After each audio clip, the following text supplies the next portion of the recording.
Iya.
Baik, Assalamualaikum warahmatullahi wabarakatuh.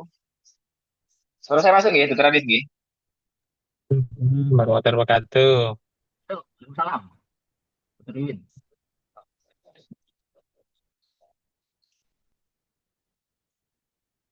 Baik,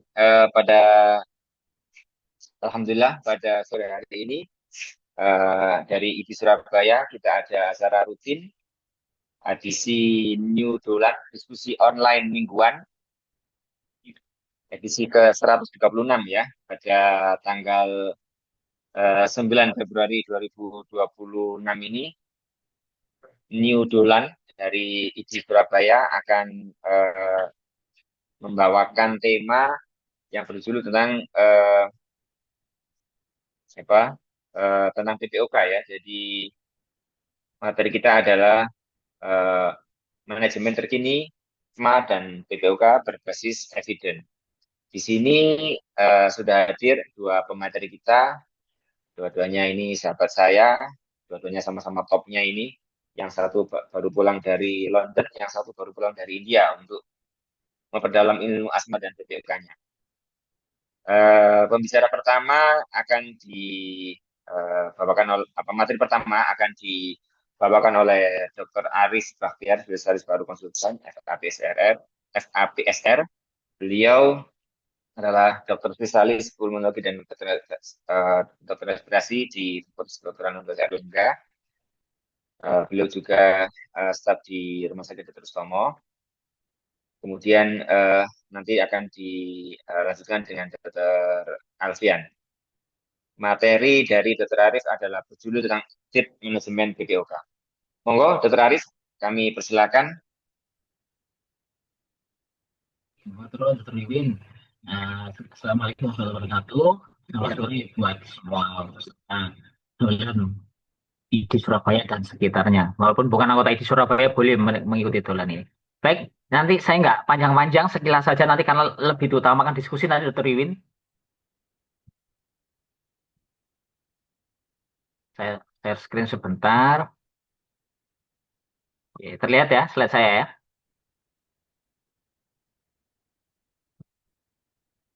Terlihat ya slide saya? Oh, Dr. Arif, slideshow. Dr. Oke, Arif. ya. Baik, ya tentang PPOK ya. Ini data bahwa PPOK ini termasuk sebagai salah satu dari 10 penyakit penyebab kematian tertinggi ya tahun 2024 data dari Indonesia. Nah, ini kita lihat di sini ada nomor berapa nomor 6 gitu ya, penyakit paru kronis penyebab kematian tertinggi. Definisi PPOK adalah kondisi paru yang Dr. Arif, heterogen. monggo di slide show, Dok. Sudah, Slide-nya, sudah. Dok. Oh, Oh ya. sudah selesai ini. Belum terlihat. Di close dulu, diulangi. Oh, oke. Baik, baik, baik, baik.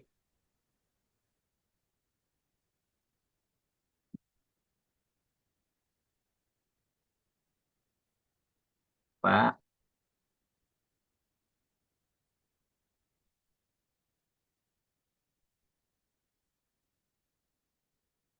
apakah terlihat? Belum, Dok. Belum ya? Ini Nih, sudah? terbukti. Oh iya, emang. Ya, siapa apa-apa, Dok. Emang nggak tahu kok di sini. Belum bisa selesai, nggak apa-apa, Dok. Ini bisa. Ini. Menurut saya sih belum bisa ini, di layarnya ini. Si. Di close dulu, terus kemudian slideshow-nya diaktif, dimatikan dulu, Dr. Arif. Sudah ini sudah mati.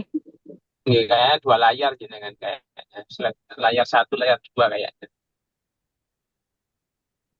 Iya, udah dua laptop lah. Kali ini. Atau minta tolong Dokter Odi, Mas Odi bisa membantu Clash aja ya. Ini boleh juga slideshow dibantu aja. Dr. Arif.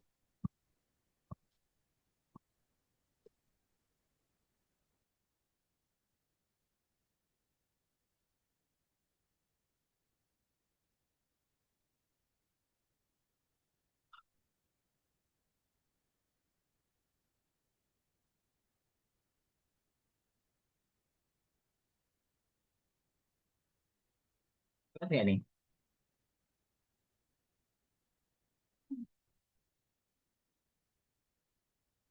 Oke, ya baik ya. Hmm. Oke, oke, Waalaikumsalam, wes. Oke, next, next,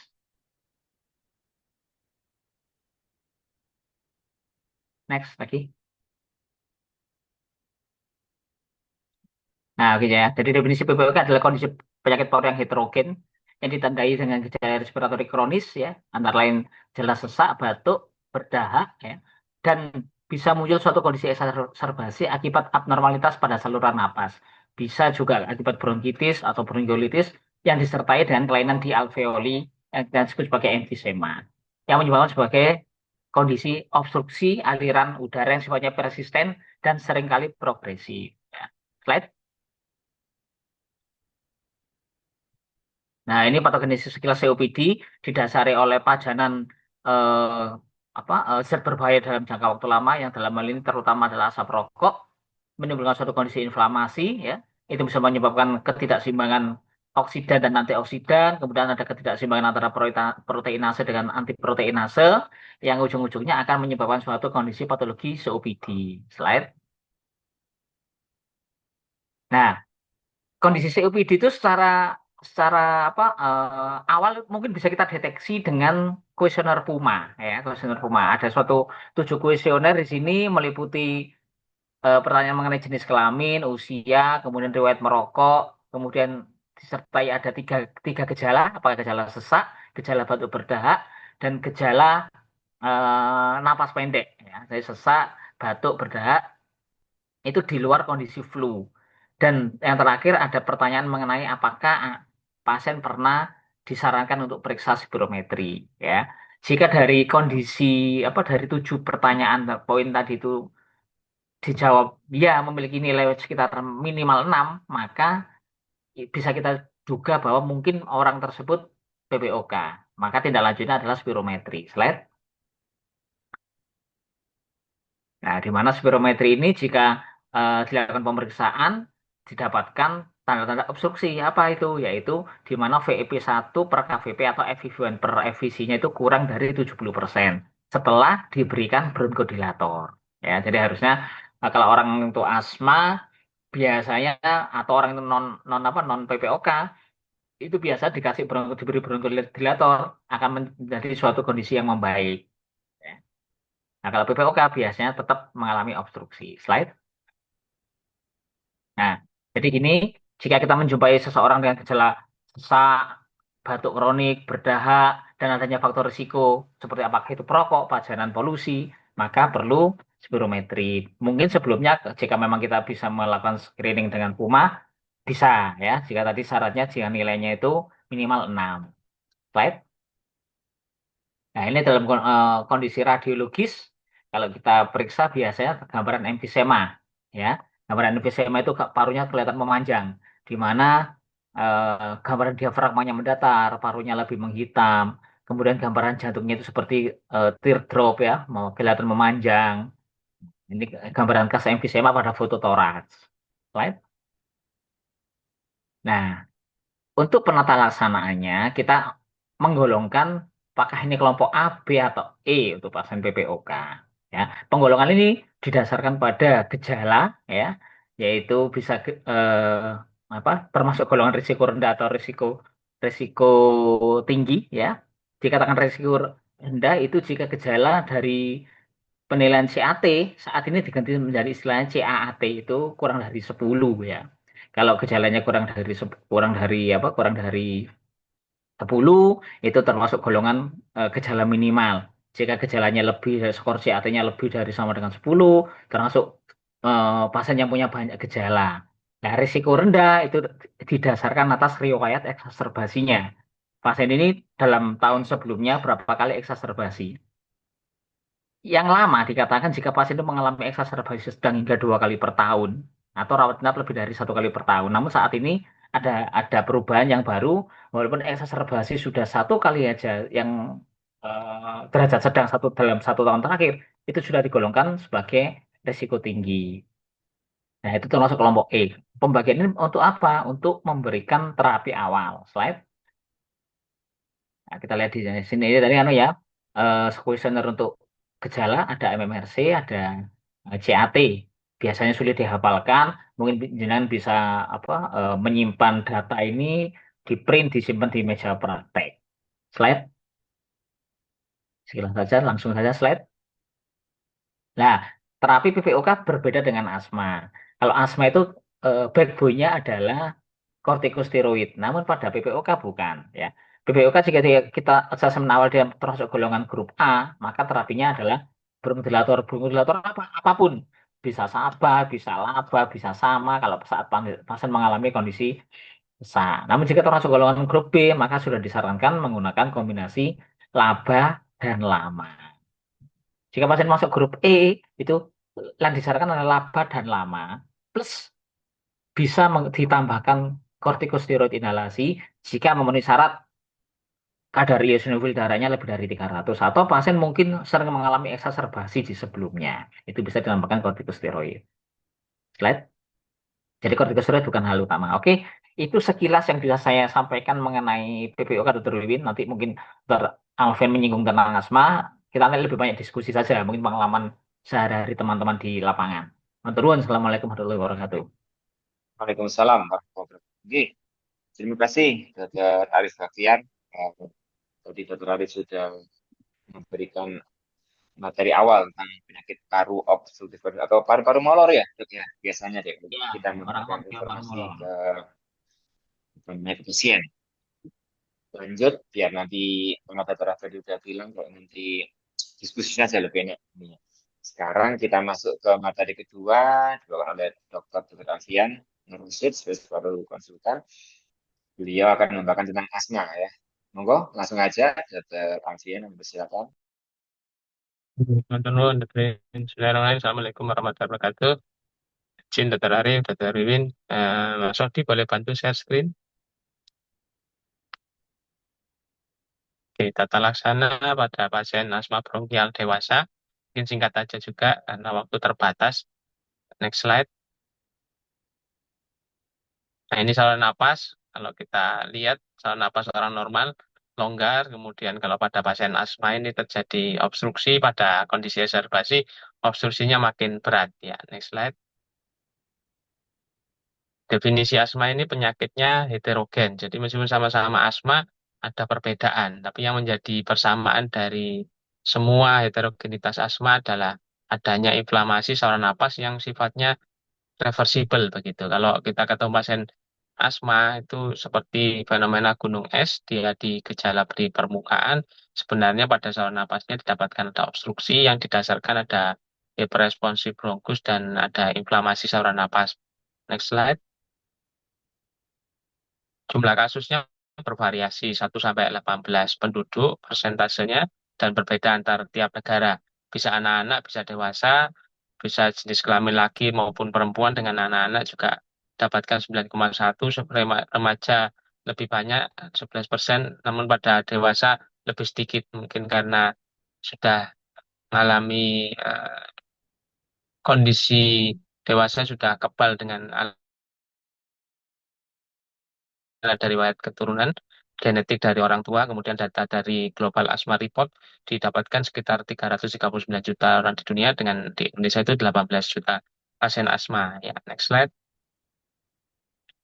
Gejala yang sering didapatkan pada pasien asma ini punya karakteristik sendiri. Gejalanya biasanya lebih dari satu, misalkan bunyi ngik-ngik, sesak, batuk, terus kemudian dada terasa berat, terutama pada orang dewasa. Dan ini bervariasi, gejalanya muncul pada waktu tertentu. Kalau ditemu dokter sekalian, sejauh sekalian menemukan pasien memiliki gejala tersebut lebih dari satu dan muncul pada waktu tertentu, misalnya malam atau menjelang pagi, dan bervariasi gejala dan intensitasnya, curigailah sebagai asma. Dan biasanya berhubungan dengan pemicu pencetusnya, misalkan bisa infeksi virus, kemudian aktivitas fisik, stres, alergen, cuaca, hujan, macam-macam emosi, bau, asap rokok ini bisa memicu terjadinya kekambuhan. Ya, next slide. Biasanya juga ada genetik, bisa rinitis alergika maupun urtika. Gejala tadi kita bisa lihat ada batuk, kemudian ada sesak, ada mengi, dada terasa berat. Ya, dan ini munculnya di waktu-waktu tertentu begitu ya. Next slide. Nah, pemeriksaan fisiknya sering normal seperti orang normal kebanyakan. Namun sering terjadi Exacerbasi, kalau terjadi exacerbasi muncul adanya mengi karena ada sumbatan gitu. Dan ini juga mengi ini juga didapatkan pada penyakit PPOK juga seperti Dr. Ayu sampaikan, termasuk infeksi saluran napas yang bisa dapatkan mengi lokal. Kalau mengi pada exacerbasi asma ini biasanya general di seluruh lapangan paru. Juga terdapat pada inhalasi benda asing juga bisa terjadi adanya mengi dan lain-lain. Ya, next slide.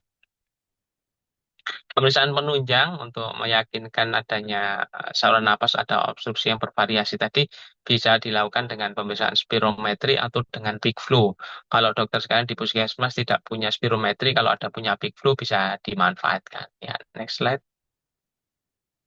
Nah, ini di diagnosis untuk sederhananya ada gejala yang bervariasi, ada riwayat gejala. Kemudian untuk memeriksa saluran napas dilakukan spirometri, peak flow, dan juga bisa dilakukan tes bronchodilator.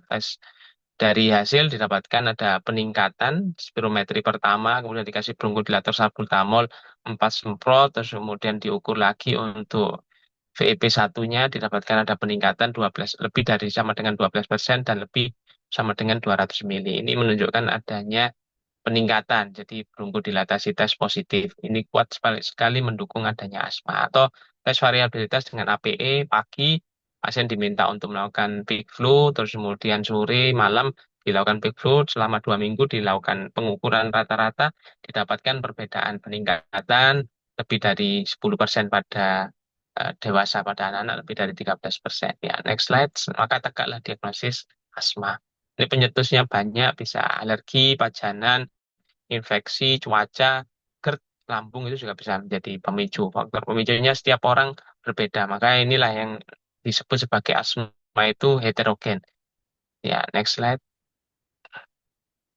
Nah, jenis asma juga bervariasi. Ada yang tipe alergi, yang biasanya eosinofilnya tinggi, kemudian ada yang non alergi, ada yang asma dewasa, kemudian ada yang dengan obesity, kemudian juga ada yang menyerupai dengan PPOK. Variabilitas ini yang menunjukkan bahwa pasien asma itu punya heterogenitas yang berbeda, meskipun diagnosisnya sama-sama asma. Bahkan kalau terjadi exacerbasi juga bisa mengancam nyawa, bahkan masuk ICU, bahkan meninggal dunia. Ya, next slide. Nah, ini masuk ke pengobatan. Setelah diagnosis, pengobatannya dua besar, yaitu pengontrol dan pelega. Obatnya untuk mengontrol untuk mengurangi peradangan.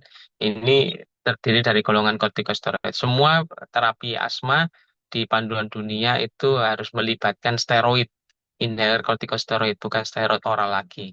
Steroid oral sebagai pilihan terakhir pada kelompok yang asma severe, yang berat. Yang step 5 sudah mendapatkan obat inhaler, tapi tidak ada perbaikan, tidak terkontrol, nah itu perlu pemberian steroid oral pada step 5. Namun pada step 1 itu diberikan pengontrol untuk menstabilkan saluran napas. Pada kondisi tetap terjadi exacerbasi, bisa ditambahkan bronchodilator tambahan yang kerja singkat, misalnya salbutamol, terbutaline, termasuk sama juga boleh, patrotrium maupun formoterol. Formoterol itu laba namun punya onset yang cepat gitu. Theophylline ini menjadi perdebatan di luar negeri, di panduan tidak dipakai, namun di Indonesia masih beberapa pasien itu mendapatkan manfaat dengan menggunakan theophylline. Tapi menjadi perhatian adalah efek samping yang diperhatikan terkait dengan tachycardia maupun masalah jantung. Kemudian ada Montelukast, ini bisa sebagai alternatif pengganti kortikosteroid oral yang bisa dipakai pada pasien-pasien yang punya rinitis alergi, yang bersin-bersin pagi hari, dan memiliki asma seperti itu. Ya, kombinasi obat yang ada inhalernya itu laba ICS ini pada semua step 1 sampai step 5 begitu. Track 1 maupun track 2. Ya, next slide. Nah, ini untuk track 1, track 2 yang saya sebutkan tadi, ada step 1, 2, 3, 4. Ini menunjukkan jenjang dari tata laksana pasien asma semakin berat. Step 5 bukan hanya ICS laba, tapi juga dikombinasi dengan lama, dapat juga ditambahkan dengan oral corticosteroid, dapat juga ditambahkan dengan terapi biologik yang bisa diberikan pada pasien, tentu saja dengan melakukan pemeriksaan penunjang, misalkan pengukuran eosinofil, IgE, maupun pengukuran veno, dan ini tentu perlu rujukan ke rumah sakit yang ada subspesialisnya. Ya. Next slide. Ya, ini contoh-contoh obat inhaler yang sejawat sekalian bisa temukan bentuknya MDI, metered dose, yang semprotan, kemudian DPI yang dry powder, yang bentuk bubuk, dan satu lagi nebulizer. Dan ada satu lagi yang bentuknya soft inhaler. Namun soft inhaler saat ini belum memiliki komponen yang ada inhaler corticosteroidnya. Jadi lebih banyak dipakai pada pasien PPOK. Ya, next slide. Ingat juga terapi pada asma itu selain farmakologis juga non farmakologis. Ini obat-obat inhaler yang tersedia. Yang penting perlu diingat bahwa pasien asma jangan lupakan kortikosteroid pada semua kelompok. Bronchodilator diberikan, tetapi kortikosteroid harus diberikan sejak awal ya. Next slide. Ini kalau masuk exacerbasi datang ke IGD, jauh sekalian bisa melihat apakah kelompok ringan sedang, berat, atau mengancam nyawa. Ya, next slide. Dilihat dari nanti gejalanya, posisi duduknya, bicaranya, kemudian kondisi gelisah, RR-nya meningkat seberapa, kemudian otot bantu napas ada enggak, saturasi oksigen, nadi, peak flow-nya, kalau memungkinkan diukur juga untuk melihat derajat obstruksinya. Kemudian tata laksana yang perlu diperhatikan ada tiga besar. Dalam kotak biru itu tiga besar. Satu, bronchodilator kerja singkat, itu yang bisa diberikan pada ringan sedang itu bisa dengan PMDI, dengan ditambah spacer dan bisa diulangi dalam 1 jam 3 kali tiap 20 menit. Kemudian dapat diberikan oral prednisolon, kemudian diberikan oksigen target saturasi 9 lebih dari 94%. Kemudian bila sejawat mendapati pasien belum ada perbaikan, bisa diberikan nebulizer. Ya, nebulizer dengan kombinasi sama, misalnya salbutamol dengan ipratropium, dan itu juga bisa diulangi setiap 20 menit dalam 1 jam. Kemudian bisa juga, kalau pada kondisi berat, ditambahkan IV, kortikosteroid, dan bisa ditambahkan juga dengan magnesium sulfat di drip 2 gram per 20 menit. Sering menjadi pertanyaan adalah aminofilin. Aminofilin di panduan tidak direkomendasikan, panduan dunia maksudnya, di China, namun di Indonesia masih kita bisa pakai, di perhimpunan PDP juga masih bisa dipakai. Ya, lanjut kalau mengancam nyawa, ya masuk ICU. Kalau gagal napas, itu basi. Semua exacerbasi ini tidak ada, kalau sekalian lihat, tidak ada pemberian antibiotik sama sekali. Selama pada asma exacerbasi, derajat apapun termasuk exacerbasi yang mengancam nyawa, tidak ada bukti ada infeksi bakterial, maka tidak ada pemberian antibiotik. Tuh. Ya, next slide. Dievaluasi 1 jam bila ada perbaikan, diukur peak flow kalau memungkinkan, kalau tidak ada lihat klinis saja, saturasi dilihat RR, kemudian dilihat retraksi apa ada enggak, kalau ada perbaikan ya bisa pulang rawat jalan begitu. Kemudian bila berat ya perlu rawat inap setidaknya minimal 3 hari. Kalau mengancam nyawa ya masuk ICU, intubasi ya. Next slide. Ya, terima kasih. Trin, saya kembalikan ke moderator. Dilanjutkan diskusi. Makasih. Baik, terima kasih Dr. Alfian. Jadi eh, para pemirsa, para pemirsa, eh, apa namanya, teman-teman yang bergabung di acara New Dulang ini bisa mengajukan pertanyaan via kolom QA, question dan answer, atau panjenengan bisa raise hand ya, angkat tangan, nanti kami akan memberikan kesempatan pada teman-teman untuk ikut bergabung.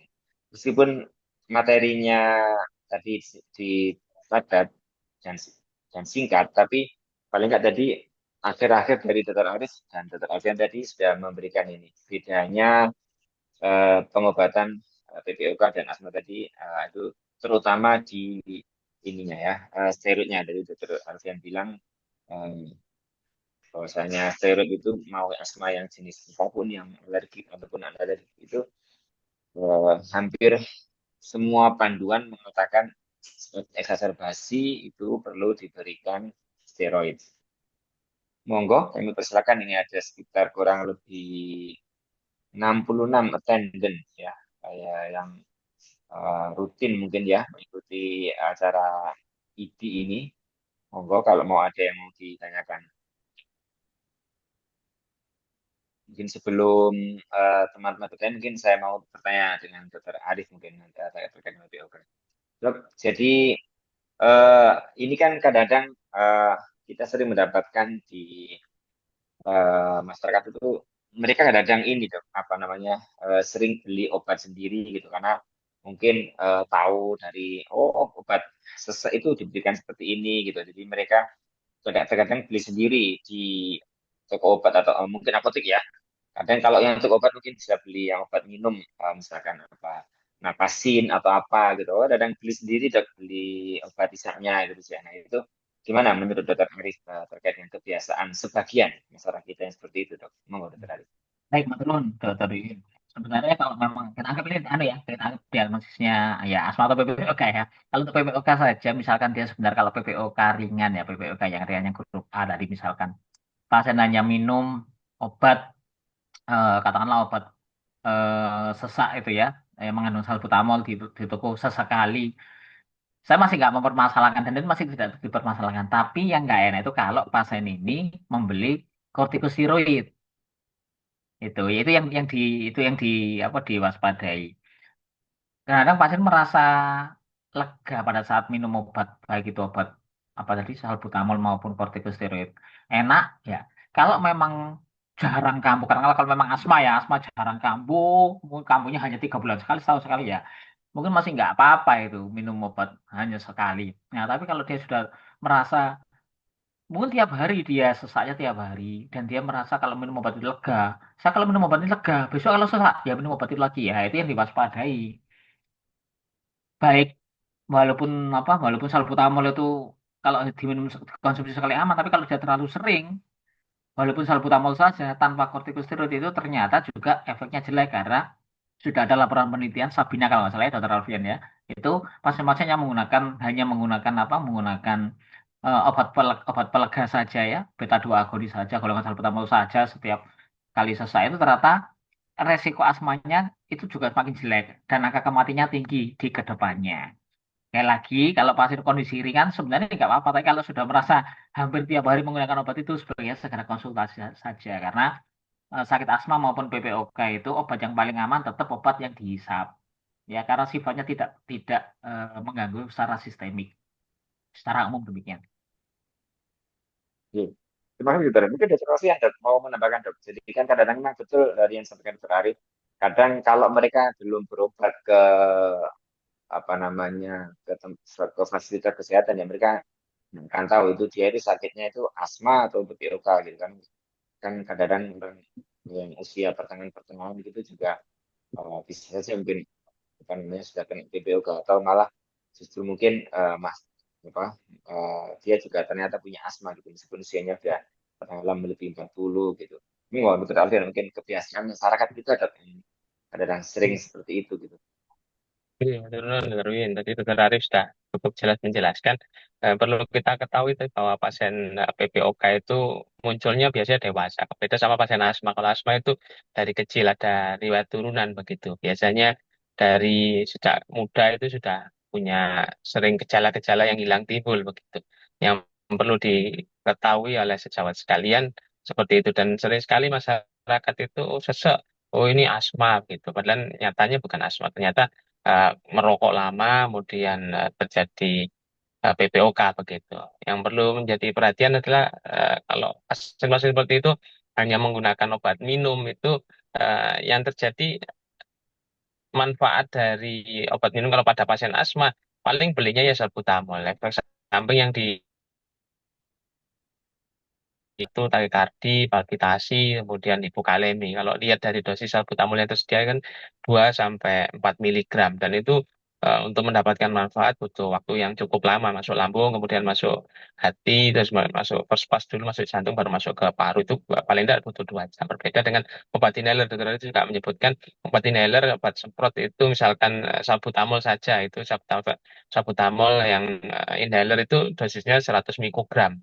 Jadi kecil sekali, sekali semprot dan dosisnya rendah dan setelah disemprotkan akan mendapatkan manfaat paling tidak dalam 5 menit akan terjadi bronkodilatasi. Tapi dokter Raif tadi juga sudah menyinggung bahwa pasien-pasien kalau menggunakan SABA saja yang terjadi adalah kalau pada pasien asma nanti reseptor beta 2 agonisnya di paru di airway smooth muscle itu terjadi downregulasi sehingga pasien yang mendapatkan yang menggunakan atau beli sendiri SABA Itu yang dikhawatirkan adalah overuse. Overuse SAPA itu di penelitian Sabina tidak sudah menyinggung, itu kalau menggunakan SAPA itu eh, lebih dari 3 kanister begitu. Jadi setahun lebih 3 kanister. Paling tidak kalau di rata-rata ya 1 hari rutin menggunakan 2 semprot salbutamol begitu. Dan itu akan memudahkan seorang untuk terjadi exacerbasi. Karena tadi dan regulasi.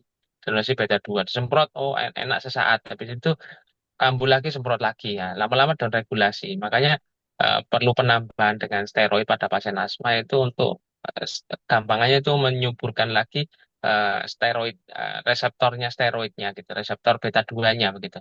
Sehingga mendapatkan manfaat. Jadi perlu diingat pasien untuk asma semua harus dikombinasi dengan ICS dengan kontrolnya dengan bronchodilator. Bronchodilator paling bagus ya yang long acting. Jadi akan meningkatkan kepatuhan, bukan yang short acting, tapi yang long acting. Bisa yang 12 jam atau 24 jam. Gitu. Berbeda dengan pasien PPOK yang tidak butuh steroid, hanya kelompok kecil saja yang membutuhkan steroid. Mungkin hanya sekitar 7% saja pasien PPOK yang membutuhkan steroid. Oke. Satu dulu, Dr. Imin. Terima kasih, Dr. Alfian. Eh, apa namanya penjelasannya dari Dr. Arif dan Dr. Arif cukup apa namanya memberikan ini ya pemahaman tentang bagaimana seharusnya kita sebagai nakes juga memberikan edukasi terkait apa, kebiasaan yang salah dari sebagian besar kita membeli obat terutama obat-obat yang terkait dengan kesehatan dan lebih. Monggo kami persilakan mungkin sejawat para dokter umum sekalian yang berkenan mungkin mau sharing dok terkait mungkin ada kasus di ini karena kita kan ada PRB ya dokter Alfi yang dokter Arif ya jadi mungkin kadang-kadang Iya. sebagian rumah sakit itu kan sudah menerapkan PRB jadi kan kasus-kasus yang dirasa sudah cukup terkontrol atau gimana gitu termasuk sebagian nah ada kan BPJS gitu kalau sekarang di Indonesia menyarankan untuk PRB nah itu kan kalau sudah di PRB itu kan kembali ke panjenengan teman-teman mungkin ada yang punya pengalaman saya pernah dapat pastinya dokter Arif dokter Alfian gitu, dari rumah sakit ini atau siapa gitu di sana nah, itu gimana atau mungkin cerita di oh di tempatnya panjenengan fase satunya apakah bisa menyediakan obat itu karena itu kan sudah ini nah itu mungkin mau ini mungkin apa namanya Dr. Arif mungkin punya pengalaman gimana dan mungkin terkait dengan Ya, memang PRB salah. ini. Sebenarnya memang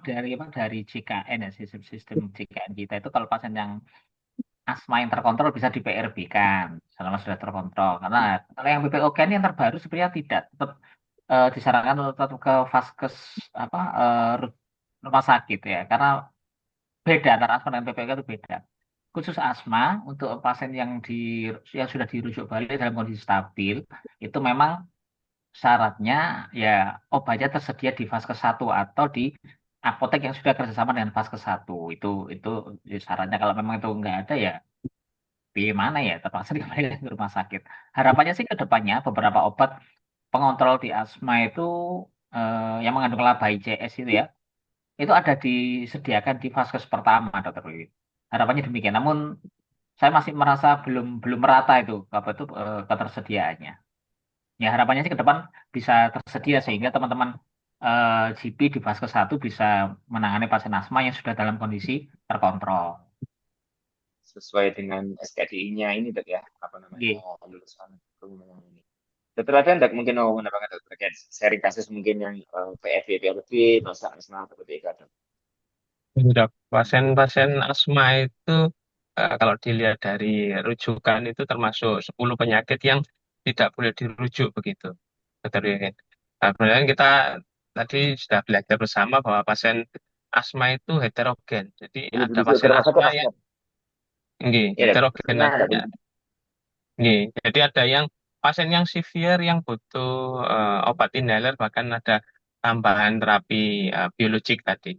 Nah, kalau pasiennya kelompok-kelompok yang ringan, asma yang ringan, yang step 1 itu ya bisa jadi pasiennya tidak butuh obat rutin kalau perlu saja. Tapi kalau pasiennya tersebut termasuk yang moderate, yang harus rutin menggunakan lab BSC secara kontinu sehari 2 kali SAP itu ya sulit kalau tidak dirujuk. Kenyataannya di panduan di saat ini semua pasien asma tidak boleh dirujuk begitu. Ya itu jadi sulit. Di gap yang terjadi di vaskes tingkat 1 adalah dua. Satu gap diagnostik, spirometri tidak ada untuk penegakan diagnosis. Yang kedua, gap terapeutik, obat inhaler tidak ada. Di PRB kan obat inhalernya tidak ada, diinformasikan bahwa puskesmas itu ada apotek panel. Ternyata apotek panelnya juga tidak ready. Kita telusur ternyata apotek panel itu misalkan di KF gitu ya, di Kimia Farma itu dari farmasi, dari penyedia itu menyediakan hanya beberapa obat inhaler karena ditekan sekali harganya itu ditekan sekali. Jadi bisa jadi tidak semua obat yang di PRB kan itu pasien yang di PRB kan itu akan mendapatkan obat inhaler dengan baik begitu dokter Wiwi. Jadi bahkan sampai pasien itu bilang, dok, saya jangan ditulis sebagai sebagai asma ya dok ya, saya ditulis PPOK saja gitu. Pasiennya yang ngajari kita Fruit untuk pasien tersebut mendapatkan obat inhaler. Menarik begitu dan itu kita ketemukan. Kalau PPOK justru tambah disuruh ada beberapa pasien yang di kami rawat tuh dibikin list ini yang harus di PRB dok ke vaskes tingkat 1 begitu. Nanti setelah di PRB sekali pasiennya baru minta rujukan lagi baru ke rumah sakit 3 bulan gitu. Ya tantangannya begitu dokter. Hmm. Nah ini sepertinya ini karena dingin apa udara Surabaya, bulan-bulannya Surabaya dingin, jadi teman-teman masih belum banyak yang berinteraksi atau mungkin teman-teman lagi ini. Mungkin sambil ini nanti mungkin Dokter Arif mungkin ya. Jadi kan tadi kan Dokter Arif udah cerita itu PPOK itu apa? Ini kan biasanya kan yang paling sering itu kan karena rokok dok. Mungkin Dokter Arif punya pengalaman. Maksudnya apakah ada gitu loh orang dan berapa banyak kira-kira orang yang nggak merokok misalkan ibu ibu itu kan nggak merokok itu ya suaminya yang merokok mungkin. Nah itu gimana dok? Atau kira-kira kemungkinannya? Ya, apa itu memang yang terutama itu apa, rokok ya. Tetapi bukan hanya rokok sebenarnya. Di apa di panduan disebutkan terutama bagi orang-orang yang masih memasak dengan menggunakan biomasa atau menggunakan kayu bakar. Nah, itu juga tetap berpeluang menimbulkan PPOK di kedepannya. Bukan hanya itu, sebenarnya polusi pun juga demikian. Hanya saat ini yang memang mudah mencari kaitannya dan menjadi tertutup utama ya memang rokok. Untuk apa? eh, Katakanlah seorang suami ya, seorang istri yang bukan perokok, tapi suaminya perokok. Nah, itu berapa kemungkinan untuk jadi PPOK, ya kan? Kalau si siapa kalau si suaminya pasti sudah pasti. Tapi untuk perokok pasif ya untuk perokok pasif itu tetap memiliki faktor risiko yang tinggi walaupun tidak setinggi pada perokok aktifnya.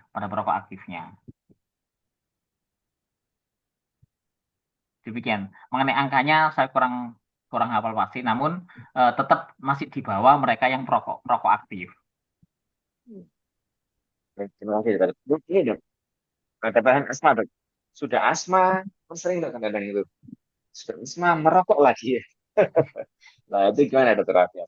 Kemungkinannya gimana? Apakah nanti kemudian wis udah punya bakat asma yang merokok gitu nanti? Terima kasih Dr. Iwin. Jadi kalau disebutkan sebagai risk factor untuk menjadi PPOK bukan hanya merokok, tapi juga genetik, termasuk juga hiperresponsif bronkus. Seorang yang asmatik terus kemudian dia merokok, itu di sebuah literatur penelitian itu 12 kali beresiko untuk menjadi PPOK di kemudian hari. Begitu. Penelitian kami yang kita lakukan di karya akhir itu juga menyebutkan membandingkan antara PPOK yang mantan perokok dengan yang PPOK aktif yang tidak belum menjadi PPOK itu kami mendapati bahwa pasien yang PPOK yang mantan perokok tadi memiliki hiperresponsif yang lebih tinggi dibandingkan yang perokok tidak menjadi PPOK. Jadi itu faktor risiko di asmatik, kemudian merokok, mudah sekali untuk next-nya menjadi PPOK begitu. Dan itu salah satu kriteria pasien untuk dari dokter Ali menyebutkan PPOK yang butuh mendapatkan ICS. Jadi terapinya juga lebih lebih banyak, bukan hanya laba atau lama saja, tapi dengan triple terapi dengan ICS begitu, laba lama ICS triple terapi begitu. Jadi juga gejalanya juga lebih berat, bukan hanya apa aktivitas tapi juga malam hari tidak ada aktivitas karena dia punya alergi, jadi muncul gejalanya juga lebih lebih banyak. Betul kan, Dokter? Iya, terima kasih dokter. Jadi memang kan dokter ya, apa namanya, ada faktor bakat itu ini ya. Jadi ya dokter Alfian bilang ada apa eh, PPOK apa, eh, yang tadi itu apa perokok dok ya, yang hiperaktivitas berfokusnya tinggi itu yang eh, mantan apa tadi dok, PPOK yang perokok ya Parasmatik dok. D. Iya. Hmm. Yang asma merokok itu lebih mudah Hmm. nantinya menjadi PPOK dibandingkan yang tidak asma terus merokok. Apalagi dari muda udah ini ya mas makin besar ya. Kalau Oke. saat kan di ini ya. Yes, ini sepertinya emang saya sudah mencoba memancing. Mungkin teman-teman memang ini nggak apa-apa kalau memang panjenengan nggak ada yang menanyakan. Mungkin sebelum kita tutup, mungkin ini acaranya nyudulan ID ini kan ada sesuatu yang khas ya. Jadi ada tips dari para narasumber, tips dok ID ya. Jadi mungkin ada beberapa tips-tips medis yang mungkin bisa bermanfaat untuk para dokter umum. Monggo, mungkin saya Dari persilakan audien Dokter nggak ada Arif ya, dulu. belum ada ya dari audien ya. Dari audien ini sudah saya buka. Dokter Arif kok sepertinya Q&A-nya masih Kosong kosong. ya. Atau punya langsung, Dokter Yuwin, makanya ada yang mau tanya langsung, monggo silakan ya. Monggo, monggo. Tadi saya sudah persilakan raise hand-nya, monggo.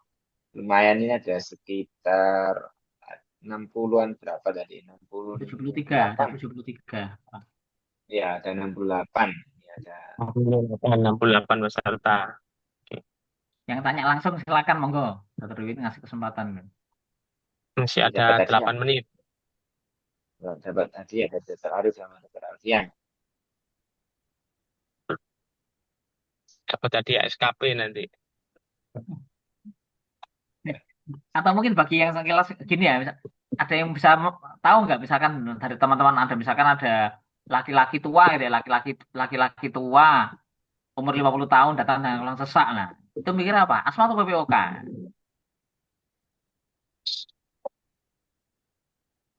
Ini menarik ya. Jadi kalau misalkan ada orang usia muda datang dengan keluhan sesak, emang iya kita pasti bisa menduga jangan-jangan ini kemungkinan besar asma. Kita nggak akan mikir ini PPOK kalau usia muda kan itu ya dari ini ya. Nah, tapi kalau usia tua itu yang menjadi problem. Karena usia tua belum tentu dia PPOK, bisa jadi dia asma. Bisa jadi dia asma. Mungkin ada eh, ada tips ya bagi teman-teman untuk tadi Dokter Alfa sudah menyinggung itu sekilas tentang membedakan asma atau PPOK. Kalau dari anamnesis saja sebenarnya bisa kita gali ya. Jadi pada umumnya memang kalau PPOK itu onsetnya umumnya di usia yang sudah di atas 40-an. Kalau asma umumnya onsetnya di usia sejak muda, walaupun ada beberapa kasus asma yang onsetnya ya sejak setelah dewasa itu ada. Namun sebagian besar asma onsetnya biasa sejak sejak muda. Lalu sifat sesaknya bisa kita gali. Pada asma itu biasanya keluarnya sifatnya intermittent di waktu-waktu tertentu. Ya kalau PPOK itu ya sifat sesaknya keluarnya sifatnya progresif, kronik progresif. Makin lama makin parah. Lalu ada faktor risiko, kalau asma biasanya punya faktor risiko atopy baik di pasien maupun di keluarga. Tapi kalau PPOK biasa faktor risikonya ya pajanan tadi, pajanan apakah rokok atau pajanan polusi. Itu yang sekilas bisa kita tanyakan pada pada penderita untuk men-screening kira-kira ini cenderung asma atau cenderung PPOK. Tentu saja golden standar diagnosisnya adalah dengan pemeriksaan spirometri. Namun spirometri itu kan nggak semua punya itu ya, nggak semua menyediakan. Kalaupun menyediakan tenaganya mungkin belum belum terlatih untuk melakukan karena melakukan spirometri itu beda dengan melakukan EKG. Kalau EKG sifatnya pasif, artinya pasien diam, alat EKG akan membuat membuat membuat apa? Membuat pola dan dokternya akan membaca. Tapi kalau spirometri itu perlu kerjasama antara si pemeriksa dengan orang yang diperiksa. Kalau kerjasamanya nggak baik atau nggak sinkron ya biasanya hasilnya nggak baik juga. Ini tuh. Berarti mungkin kalau jenisnya teman-teman puskesmas atau vaskes tingkat satu lainnya dari teman-teman ini ada pengadaan alat spirometer nanti habis itu ikut acara di ini untuk ikut ikut untuk belajar untuk spirometri mungkin sudah lupa. Nah, waktu dokter umum dulu mungkin bisa belajar nanti Nanti PKB ikut barunya kajian Dokter Wiwin kan ada itu, spirometri itu. Memang promosi ya, Mas ya, Todi. promosi. Nah, jadi ini kan tiap tahun ya, nanti teman-teman bisa belajar di sana. Nanti karena kami mungkin ya nanti dari Pemkot mungkin ya bisa mengatakan. Mungkin dari Dokter Alfi ada tips apa yang mungkin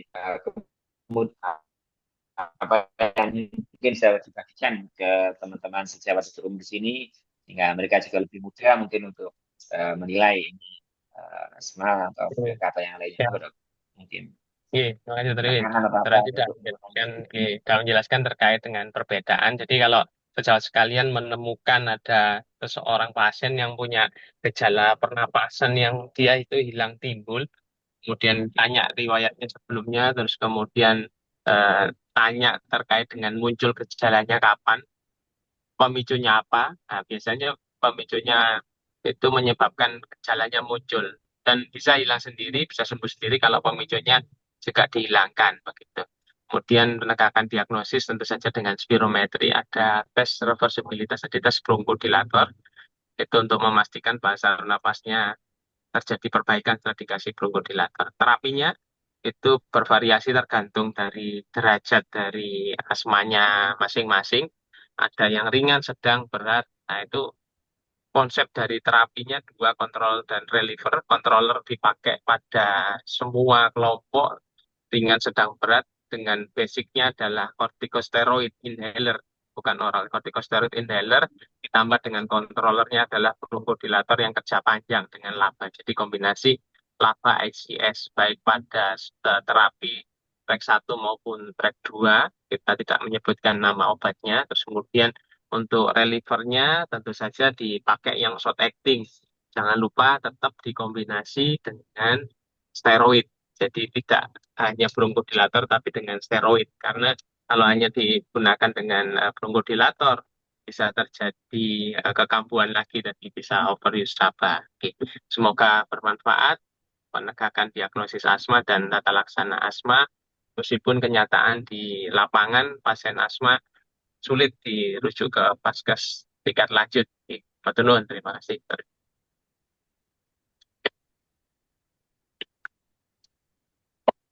Oke, jangan lupa dari PKB ya dok ya. PKB bulan bulan apa dok? Bulan Mei ya. Mei Mei Bulan Mei. nanti Berapa dokter Win? Berapa dokter tanggal Win? tanggal 8 8 9 Mei 8 yang 9 Mei. ini Insya Allah nanti workshopnya akan ada tanggal sesi. Oke, ini insya Allah ada spirometri. sesi spirometri nanti dokter Arif yang jadi pemateri baik asma maupun BPOK. Oke, matur nuwun. Dok, ini ada pertanyaan dok. Ini mumpuk apa kerja tiga ini pertanyaan. Oh ada pertanyaan ini ya. Dari monggo nih dari Dokter Wahyu. Ini kayaknya saya gabung aja. Jadi olahraga apa dok yang diajarkan untuk menderita PPOK dan asma serta edukasinya yang perlu disampaikan ke keluarga atau pasien. Monggo, Dokter Arif, Dokter Sofian. Sebenarnya itu terkait asma ya, yang perlu olahraga itu mengatasi nom-nom Oke, itu. edukasi ini edukasi ini kaitannya dengan terapi non farmakologis juga dan terapi farmakologis. Pada terapi non farmakologis satu tentu menghindari pajanan. Alerginya apa? Setiap orang alerginya beda-beda. Dingin, debu, makanan, stres, GERD, itu dipantau apa alerginya masing-masing. Kemudian kalau pasien merokok ya tentu harus harus berhenti merokok. Kemudian fisioterapi pernapasan, misalkan senam asma, jalan, berenang itu sangat bagus untuk pasien asma. Kemudian juga kalau sering terjadi exacerbasi, bisa jadi karena viral infection itu perlu ditambahkan dengan pemberian vaksinasi itu untuk mencegah terjadinya kekambuhan exacerbasi. Karena kita tahu exacerbasi asma paling sering karena viral infection bukan karena bakterial, beda dengan pasien dengan BPOK begitu. Kemudian untuk kepatuhan terkait dengan penggunaan farmakologis, satu kepatuhan dan yang kedua adalah kesesuaian dari penggunaan. Jadi cara penggunaan obat inhaler juga harus diperhatikan selain dengan keteraturannya begitu. Oke, Mas Turun, Ya, jadi Intinya kan ya untuk yang sudah punya seks seperti ini, tadi sudah disebutkan oleh Dokter Alfian, eh, untuk awal-awal yang penting satu kalau asma harus terkontrol dulu kondisi asmanya. Jangan asma nggak terkontrol kalau olahraga seperti itu tetap nggak bisa. Asmanya harus terkontrol dulu, kondisinya baru melakukan olahraga tadi.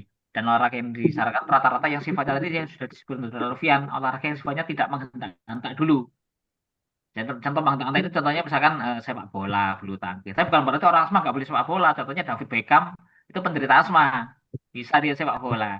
Satu pastikan Ya. asmanya terkontrol dulu ya. Kalau sudah terkontrol, baru bisa dilatih olahraganya. Yang tidak menghentak tadi sifatnya bersepeda, berenang gitu. Intinya eh, sifatnya konstan. Atau saat sebelum olahraga pastikan harus pemanasan dulu supaya apa itu panas tubuh dan kelembapan udara sudah sudah sudah sudah terkontrol. Jadi kalau tiba-tiba menghentak-hentak, tiba-tiba olahraga, terjadi perubahan perubahan suhu di dalam tubuh yang mendadak itu bisa memicu kambuhnya asma. Nah, untuk berita PPOK yang disarankan adalah sifatnya satu yang penting lagi orang PPOK itu selain olahraga pernapasan, olahraga yang memperkuat otot-otot gerak ya, baik otot tangan, kaki, atau pernapasan dada itu jangan sampai otot-ototnya tidak bergerak karena semakin lama kalau nggak tidak digunakan makin ototnya semakin apa itu atrofi, makin sulit melakukan pernapasan nanti malah. Tapi kayaknya kalau disarankan olahraga trail kan di gunung dong. Jangan dok ya, nanti nggak ada yang kalau sesak di gunung bisa yang bantu dok. Nih, ini ada dua nih. Ini dok, terkait sama gimana dok pasang-pasang yang menggunakan vape itu sama bahayanya nggak dok dengan rokok dok? Rokok biasa, rokok Oh konvensional. ya, sampai saat ini Perhimpunan Dokter Paru tetap bahwa vape tetap berpotensi apa, menimbulkan gangguan di saluran napas. Karena tidak serta-merta kan vape tetap ada itunya, tetap ada apanya? Ada komponen nikotinnya. Nah, kadang-kadang orang merasa dia merasa bahwa ini bukan asap ya, bukan asap. Rasanya juga lebih enak. Merasa tidak sakit nanti, malah merasa lebih enak bisa sebagai obat. Malah itu hati-hati. Dulu dalam sejarahnya, vape itu kan awalnya diciptakan dari Jepang kalau nggak salah ya, Cina atau Jepang saya lupa, sekitar tahun 95 itu untuk mengurangi ketergantungan terhadap rokok konvensional. Awalnya dibuat demikian, tapi ternyata banyak laporan penelitian yang menyampaikan rokok vape juga bisa menimbulkan proses keradangan pada paru. Ada dua penelitian, satunya di Jogja, satunya di Lampung, saya lupa yang mana. Pokoknya ini, yang salah satu penelitian itu meneliti tikus ya, tikus yang satu diberi asap rokok konvensional, ya, yang satu yang satu dikasih rokok elektrik. Saat setelah sekian lama dipajankan oleh asap dan vape tersebut di bedah parunya, paru dari tikus tersebut, dilihat ternyata keduanya sama-sama mengalami proses keradangan. Dan penelitian yang satunya membandingkan yang tidak terpajan apa-apa, yang satunya dipajankan oleh uapnya vape. Setelah sekian lama diperiksa, mereka tikus itu yang terpajan uapnya vape ternyata mengalami keradangan juga.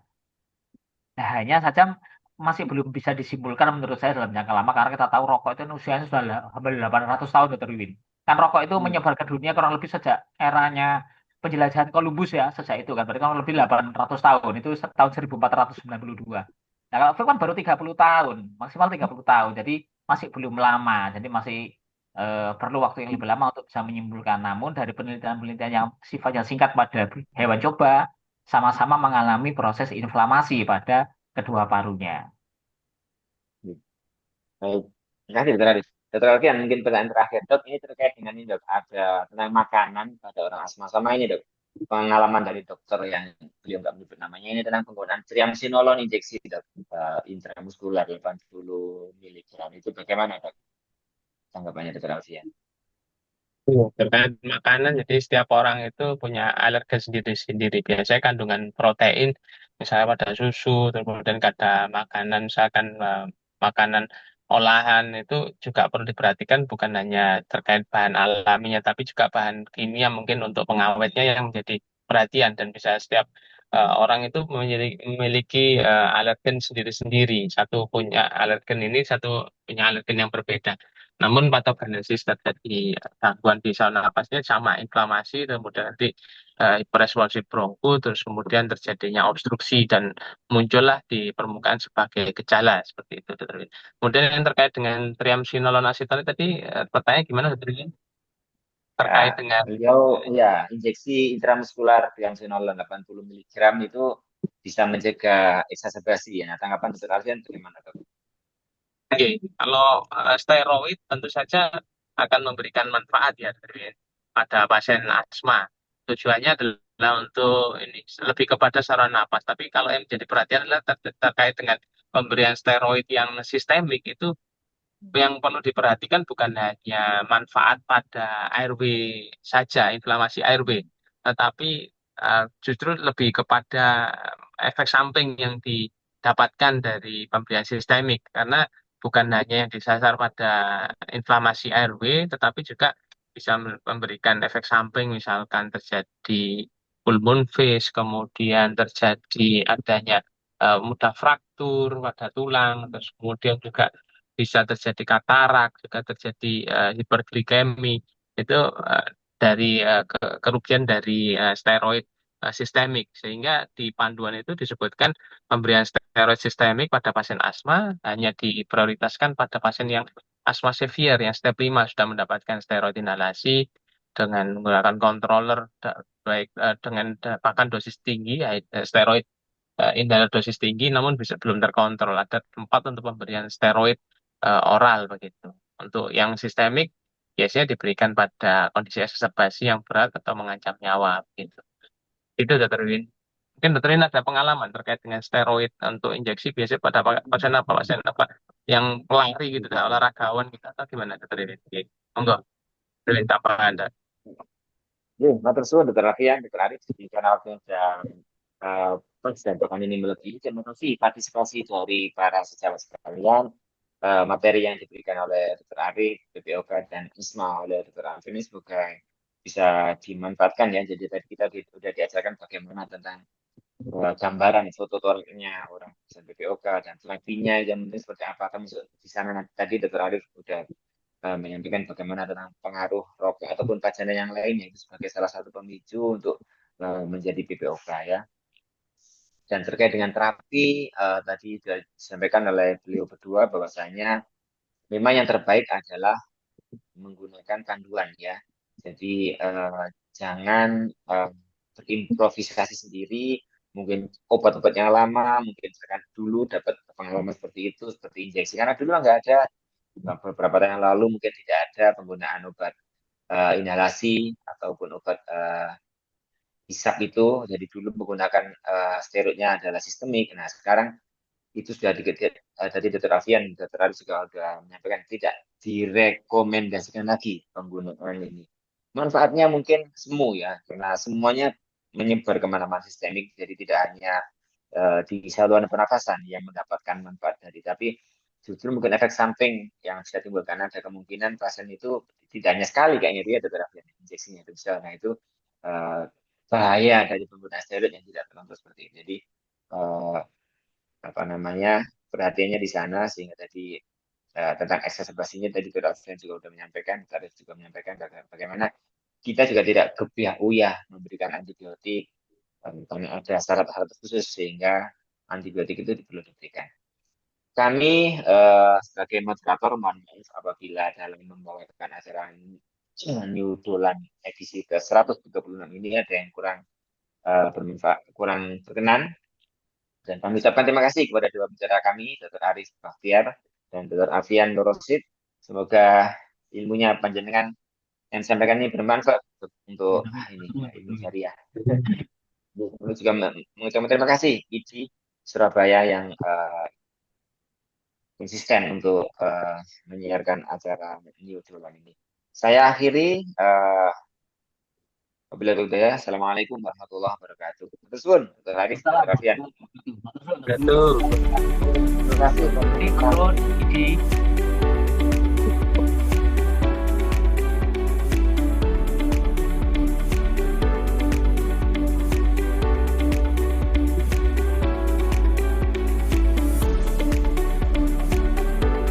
Wis nggih. Oke,